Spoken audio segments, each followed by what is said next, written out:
ज्योति होके एसडीएम काई काम कइलू।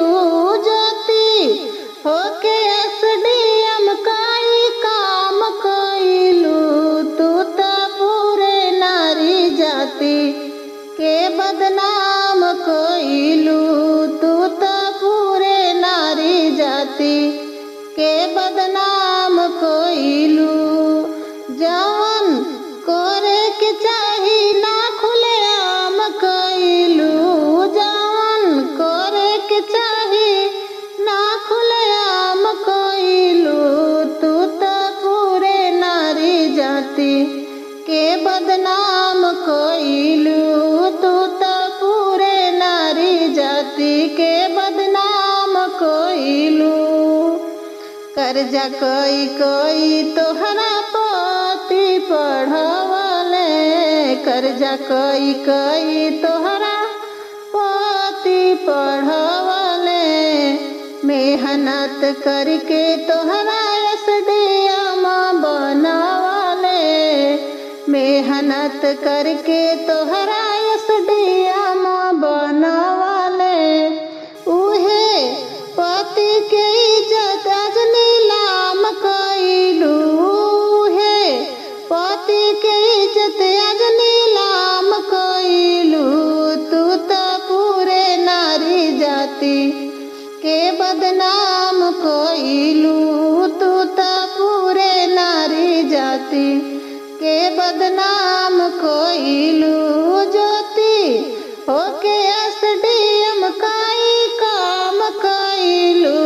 ज्योति होके एसडीएम काई काम कइलू। तू त पूरे नारी जाति के बदनाम कइलू। तू त पूरे नारी जाति के बदनाम कइलू। सीता सावित्री और सुकन्या के देश में। सीता सावित्री और सुकन्या के देश में कैलू शर्मसार नारी तू नारी के भेष में। कैलू शर्मसार नारी तू नारी के भेष में। कैलू कौन तू करम काइल जाम पवलू।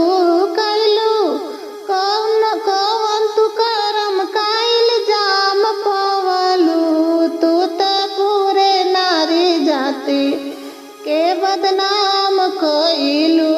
तू त पूरे नारी जाति के बदनाम कइलू। भोला बिहारी सुमन कहे गाई गाई। भोला बिहारी सुमन कहे गाई गाई। अब कौन पति नाही पत्नी के पढ़ाई। अब कौन पति नाही पत्नी के पढ़ाई। छी छी व्हाट्सएप पे ही का तू हैराम कइलू। छी छी व्हाट्सएप पे काई हैराम कइलू। तू त पूरे नारी जाति के बदनाम कइलू। तू त पूरे नारी जाति के बदनाम कइलू। ज्योति होके एसडीएम काई काम कइलू। ज्योति होके एसडीएम काई काम कइलू। तू त पूरे नारी जाति के बदनाम कइलू। तू त पूरे नारी जाति के